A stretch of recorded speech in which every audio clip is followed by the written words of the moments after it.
Universitas Ubudiyah Indonesia (UI) yang terus melebarkan sayapnya yang memperluas jaringan kerjasama internasional dengan menandatangani MOU dengan Institut Informatika Visual atau IVI University Kebanggaan Malaysia (UKM) di Gedung UKM Jumat pada 20 Juni 2025 di Malaysia.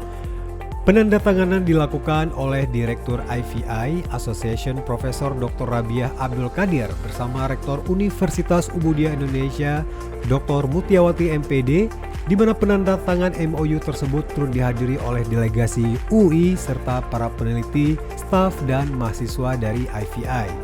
Dr. Mutiawati menyampaikan bahwa kerjasama ini merupakan langkah strategis untuk memperkuat sinergi dalam bidang teknologi dan riset, khususnya untuk pengembangan kecerdasan buatan atau juga AI yang kini menjadi fokus global.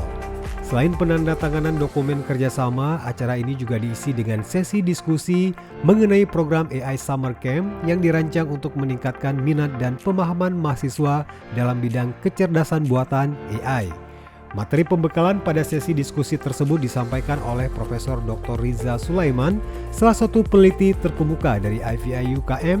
Meskipun ini bukan kerjasama yang pertama kalinya, UI berharap kerjasama ini akan menjadi babak baru hubungan akademik antara Indonesia dan Malaysia dalam penguatan bidang teknologi informasi dan kecerdasan buatan yang menjadi upaya dari Universitas Ubudiyah Indonesia menuju kampus berkelas dunia.